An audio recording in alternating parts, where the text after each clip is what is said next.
Bonjour, j'espère que vous allez bien.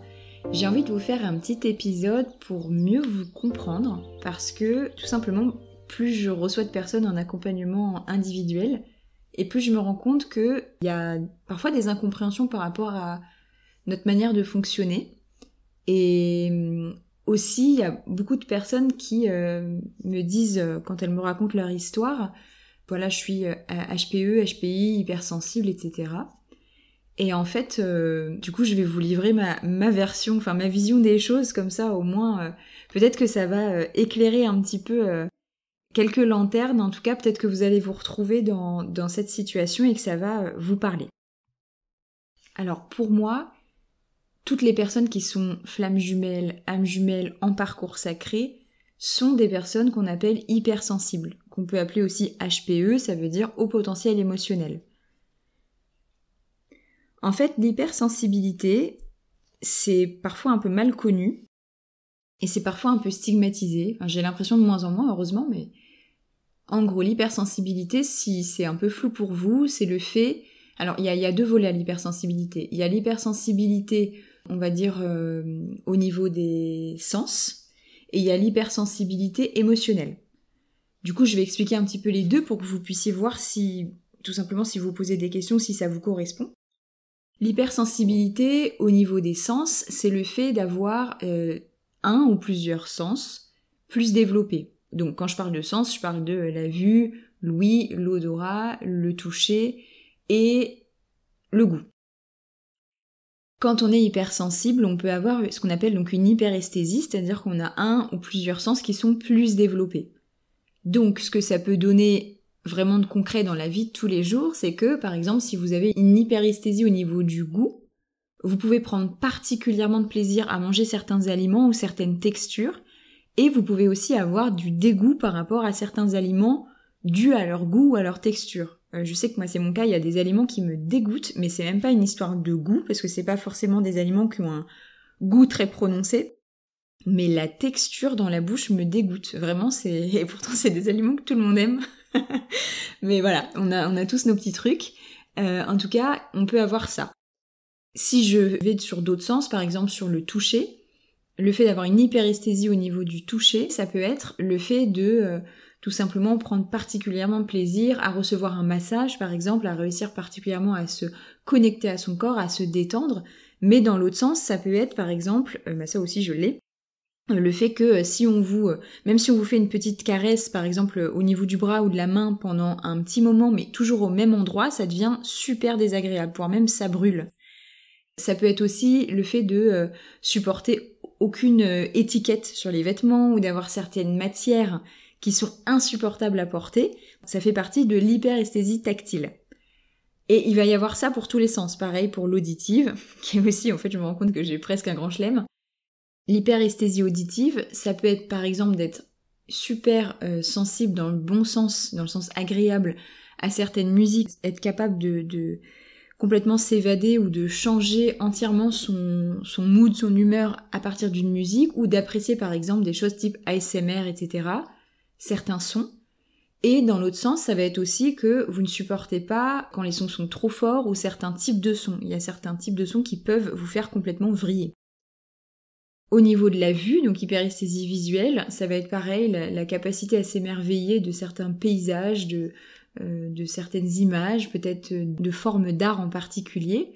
Et dans l'autre sens, dans le sens désagréable, ça peut être super sensible à la lumière, au soleil ou des choses comme ça, avoir beaucoup de mal à supporter trop de lumière, ou être très mal à l'aise dans des endroits qui nous paraissent particulièrement inesthétiques.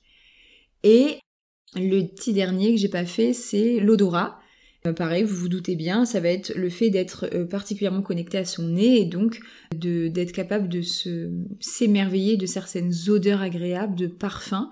Et dans l'autre sens, ça va être de vraiment ne pas pouvoir supporter dès qu'il y a une odeur qui nous incommode et d'être extrêmement sensible à ça. Alors je me doute que personne n'aime sentir des odeurs désagréables, mais il y a des personnes qui vont pouvoir passer au-dessus, là où il y a d'autres personnes qui vont vraiment complètement bloquées et qui pourront par exemple ne plus profiter d'une expérience agréable à partir du moment où il y a une petite odeur qui les dérange, ça va prendre tout l'espace. Bon, maintenant qu'on a dit ça c'est vraiment l'hypersensibilité au niveau physique, donc au niveau des sens. Et il y a aussi l'hypersensibilité émotionnelle, donc on peut avoir une ou les deux.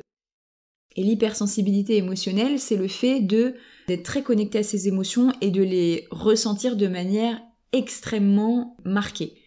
Les émotions agréables comme les émotions désagréables, donc ça peut être ressentir une joie immense et sentir qu'on est vraiment rempli de cette joie quand il y a des choses heureuses qui se passent dans nos vies, comme ça peut être terrassé par la tristesse ou être emporté par la colère et vraiment ne pas réussir à s'en défaire quand on est dans des émotions qui sont moins positives. Quand on a de l'hypersensibilité comme ça, surtout émotionnelle, on va avoir souvent de l'empathie, c'est-à-dire qu'on a la capacité de ressentir ce que les autres ressentent.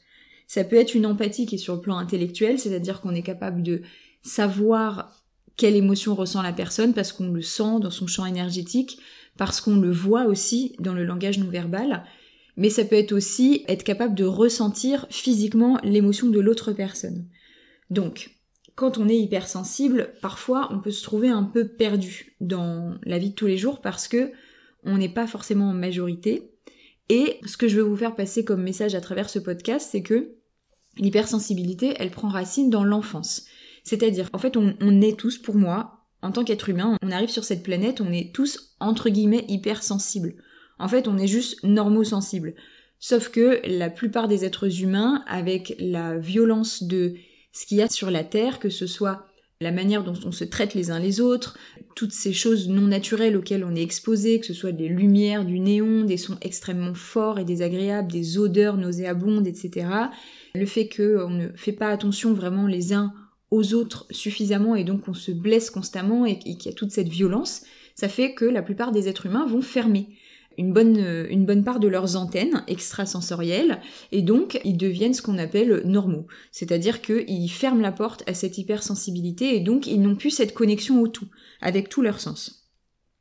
Et il y a une petite part d'êtres humains qui restent avec ces antennes bien déployées et ce que je constate et que j'avais pu lire qui avait été scientifiquement recherché et c'est ce que je vois aussi dans la plupart des accompagnements que je fais, que ce soit des accompagnements de parcours sacré et même accompagnements autres que parcours sacré, on reste hypersensible quand on grandit dans un foyer, dans un contexte où on ne se sent pas suffisamment à l'abri. C'est-à-dire qu'on a une enfance chaotique, dysfonctionnelle, voire même violente, que ce soit de la violence physique, que ce soit de la violence psychologique, peu importe. En tout cas, ce qui se passe, c'est que dans notre cerveau d'humain, on va se sentir comme une proie, en danger. Et normalement, quand on est enfant, on doit se sentir protégé dans son foyer. Et si c'est pas le cas, on va garder nos petites antennes, j'ai envie de dire d'animaux sauvages, bien déployées pour pouvoir faire attention si jamais, entre guillemets, un prédateur arrive. Sachant que ces prédateurs, quand on grandit dans un contexte qui est pas normal, équilibré, protégé et sain, ça peut être tout simplement nos parents ou nos figures d'autorité. Bon, du coup, probablement, pour moi, si vous êtes dans ce parcours sacré, vous avez eu une enfance qui n'a pas été une enfance, j'ai envie de dire normale, c'est-à-dire avec des parents qui vous ont protégé, aimé, choyé, montré, dit qu'ils vous aimaient durant toute votre enfance. Pour moi, c'est pas compatible, en tout cas, je l'ai pas vu jusqu'à présent, donc peut-être que y a des exceptions partout, hein, donc je suis ouverte à découvrir ça, mais pour l'instant, j'ai pas encore découvert ce cas. Et donc, si vous avez grandi dans un foyer, on va dire dysfonctionnel, pour faire plus simple, en gros, vous avez laissé vos petites antennes extrasensorielles super connectées parce que vous aviez besoin de savoir comment se sentaient les autres dans votre foyer, pour savoir si ça allait dégénérer, par exemple, s'il allait avoir une crise de colère, ou s'il allait avoir une dispute, ou s'il allait avoir quelque chose qui allait se passer. Et vous avez eu besoin de rester connecté à vos sens de manière extrêmement fine pour pouvoir comme un peu vous sauver. En fait, en gros, votre cerveau et votre système nerveux, ils sont restés en posture de... en anglais, on appelle ça le flight or fight. En gros, c'est le réflexe, d'ailleurs, il y a même le faune en plus, mais en gros, c'est le fait de se dire qu'on est en danger et qu'on va être en position soit d'attaque, soit on va avoir besoin de se sauver, soit on va avoir besoin de se montrer tout doux, tout mignon et d'amadouer le, entre guillemets, prédateur, qui je rappelle peut être un parent tout simplement, pour s'en sortir. Et donc, une fois qu'on a gardé ces petites antennes, on grandit avec, et une fois qu'on les a gardées dans l'enfance, en général, on les garde quand même ouvertes à l'âge adulte. C'est ce qui fait qu'en fait, on arrive à l'âge adulte et qu'on est HPE ou hypersensible. Et c'est ce qui fait aussi que ce parcours, il est d'autant plus difficile à naviguer, parce que pour moi, que ce soit les runners, les chasers, on est tous les deux hypersensibles. Moi, en tout cas, dans ce que j'ai pu expérimenter, c'est le cas. Dans mon binôme de parcours sacré, c'est le cas. Je sais que j'en avais même ouvertement parlé avec mon autre. Au moment où j'avais découvert, il y a plusieurs années de ça, que j'étais hypersensible et que j'en avais parlé, il avait beaucoup rigolé parce qu'il m'a dit « Bah tiens, c'est drôle parce que moi aussi, je viens juste de découvrir que je le suis aussi. » Et en fait, ça va rajouter quelque part à l'intensité de ce parcours.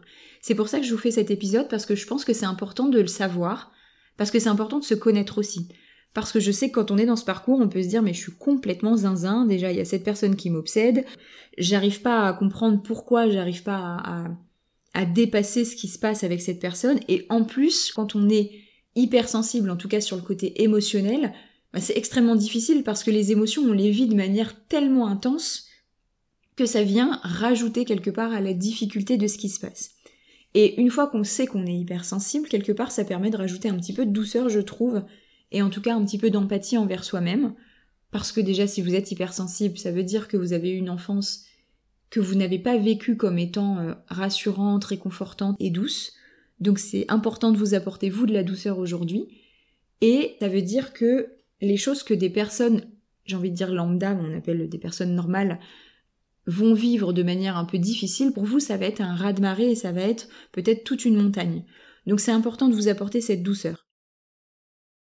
L'aspect positif, le super joli cadeau qu'on a avec l'hypersensibilité, c'est qu'en fait comme on est resté connecté au tout, quand je dis tout, c'est l'univers, la vie, Dieu, tout ce qu'il y a autour, au tout avec un grand T majuscule, ça veut dire que c'est plus facile pour nous de nous y reconnecter plus intensément quand on veut. Et donc, moi je crois que j'avais parlé un peu de mon parcours, mais en gros, moi j'ai commencé vraiment cette ouverture de cœur vraiment plus intense et cette connexion au tout par la connexion animale, en tout cas la communication animale.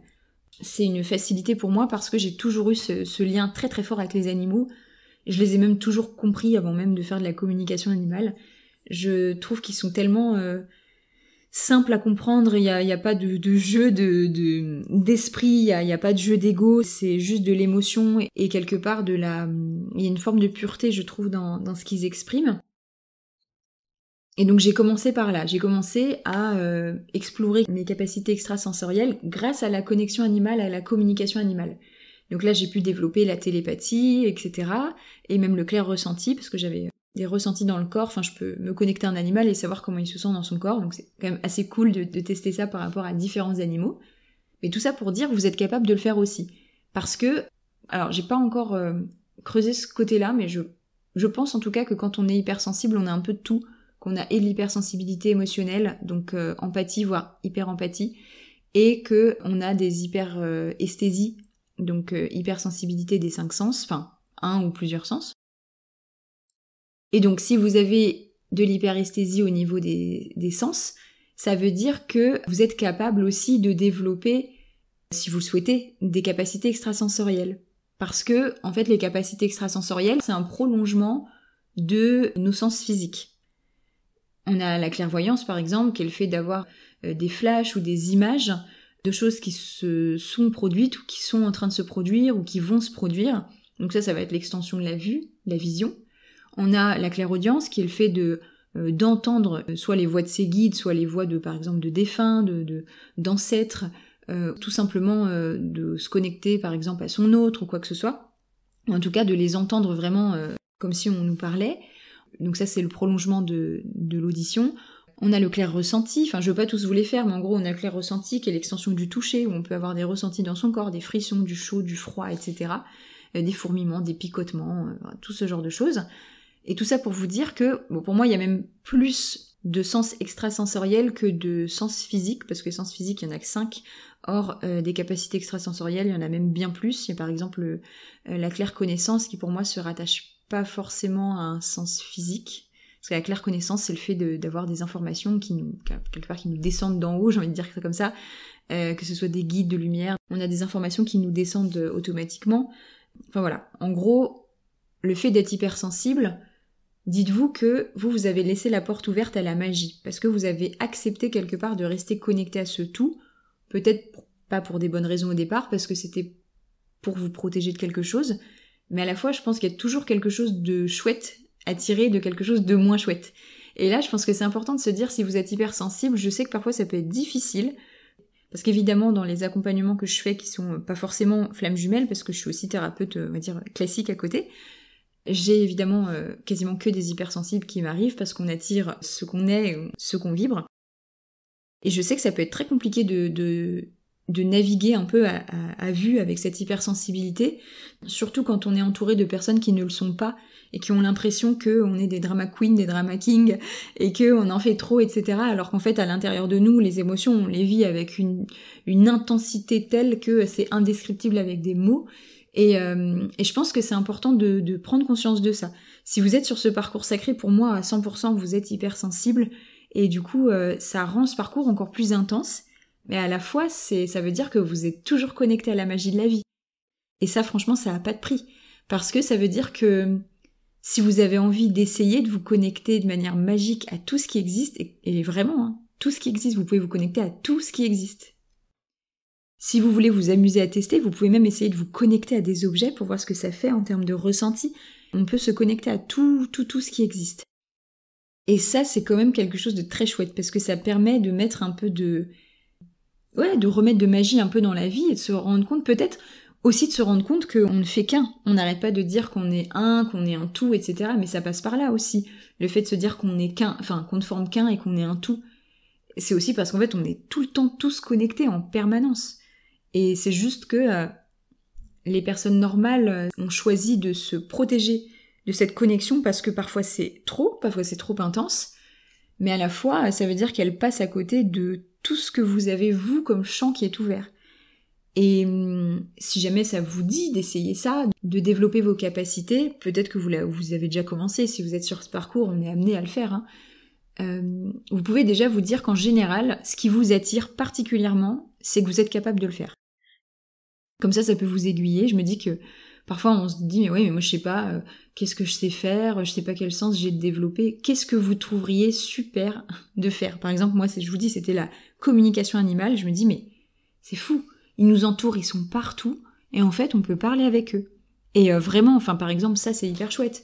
Moi, je sais que quand j'ai commencé à faire de la communication animale, évidemment, je me suis entraînée avec mon chat, et en fait, on a un lien aujourd'hui qui est plus proche que ce qu'on n'a jamais eu, et ça me permet de faire des petits deals avec lui. Par exemple, je lui ouvre la porte, il va sortir se promener dans la cage d'escalier, mais je lui dis, ok, mais c'est pour 10 minutes, et au bout de 10 minutes, bon, grosso modo, hein, parfois c'est plus, parfois c'est moins, mais il est derrière la porte, il est revenu. Il y a plein de choses comme ça que vous pouvez tester, vous pouvez expérimenter, et vous pouvez même faire des petits exercices si ça vous amuse, vous trouvez des moyens de vérifier derrière ce que vous avez reçu comme information. Mais en général, en tout cas, la porte qui vous attire le plus en termes de capacité extrasensorielle, ce qui vous attire le plus, ce qui vous semblerait le plus chouette, c'est parce que c'est probablement quelque chose que vous savez faire, comme toujours, et votre âme, elle vous pousse vers ça. Moi, je sais que je rêvais de communiquer avec mes guides, de faire des communications avec eux. D'ailleurs, c'est même peut-être par ça que j'ai commencé avant même la communication animale. Pour être très honnête, j'ai commencé par ça. En fait, je l'ai fait juste comme si je me mettais en méditation et que j'allais leur parler. Et la première fois, j'ai rien reçu du tout. Et j'étais tellement déçue, j'étais en larmes. Parce que j'étais persuadée que je savais le faire et je comprenais pas pourquoi ça marchait pas. Et en fait, parce qu'il fallait juste un peu d'entraînement. Sans doute que le canal était peut-être un peu bouché, comme je l'avais jamais utilisé jusqu'à présent. Enfin, en tout cas, pas en conscience. Et quand j'ai réessayé la fois d'après, c'est passé comme une lettre à la poste. J'ai réussi à le faire très bien, c'était très fluide. Et il y a des jours où c'est plus fluide que d'autres, évidemment, parce qu'on suit tous les énergies du moment. Mais tout ça pour vous dire, il y a plein de choses à faire, et avec cette hypersensibilité, si jamais c'est quelque chose qui vous questionne et qui vous semble lourd, je vous propose d'expérimenter et de voir ce que ça peut vous apporter de positif. De voir qu'en fait, il y a tout un monde invisible qui est à votre portée, auquel vous pouvez vous connecter. Ça peut être chouette de l'expérimenter. Après, je sais que ça va peut-être plus parler aux personnes qui sont ce qu'on appelle les chasers, qui sont d'énergie originelle yin, qui du coup auront envie de se connecter à ce monde invisible. Mais je pense qu'il y a des runners aussi qui sont très spirituels, parce qu'ils ont développé aussi dans leur yin blessé cette connexion à la spiritualité. Et il y en a sans doute qui ont aussi des capacités peut-être déjà développées, et ou qui ont envie aussi de comprendre un petit peu mieux leur fonctionnement. Mais je pense que bon, pour la partie exploration de l'invisible, je pense que ça parlera plus aux chasers. Mais en tout cas, pour moi, les deux polarités sont dans cette hypersensibilité. Ça vient en fait de l'histoire que vous avez eue, ça vient de votre foyer, de votre enfance. Et dites-vous que c'est ça aussi qui vous permet d'être connecté de manière si intense à votre autre, hein, parce que c'est grâce à évidemment votre lien d'âme, le fait que vous avez cette origine cosmique si proche, que vous avez cette vibration qui est la même, voire très très proche, mais c'est aussi parce que vos canaux extrasensoriels sont tellement développés que du coup vous avez cette connexion sur le plan invisible, divin, où vous pouvez recevoir des informations. D'ailleurs, la manière dont vous recevez des informations de votre autre, c'est probablement, même très probablement, le canal ou les canaux les plus développés chez vous. Donc voilà, pour ce petit chapitre sur l'hypersensibilité, parce que je me rends compte finalement qu'il y a beaucoup de personnes qui n'ont pas fait le lien entre parcours sacré et hypersensibilité. Alors pour moi, c'est complètement entremêlé, c'est main dans la main. Pour le côté HPI, c'est-à-dire haut potentiel intellectuel, je saurais pas me prononcer. Je sais qu'il y en a beaucoup qui le sont, qui me le disent. Ça, là-dessus, j'ai pas de benchmark. Je saurais pas dire parce que c'est peut-être moins facile à savoir. C'est-à-dire que, oui, on va se dire qu'on a beaucoup de facilité, etc. Mais quand on est HPI, on peut très bien être surdoué à l'école, comme on peut être en retard, parce que quand on est vraiment surdoué, parfois c'est difficile aussi de se mettre dans le moule du modèle scolaire. Et je sais que voilà, c'est un peu plus peut-être difficile à jauger, et ça va peut-être plus reposer sur des tests, on va dire, psychologiques, etc. Mais en tout cas, pour le côté hypersensible, ça, pour moi, il n'y a pas de doute. Voilà, donc j'espère que cet épisode vous aura éclairé, peut-être qu'il vous aura apporté une grille de lecture supplémentaire. Comme d'habitude, n'hésitez pas à me partager en commentaire si vous vous y retrouvez, si ça vous parle. Et je vous dis à très vite, et en attendant, moi, je crois en vous.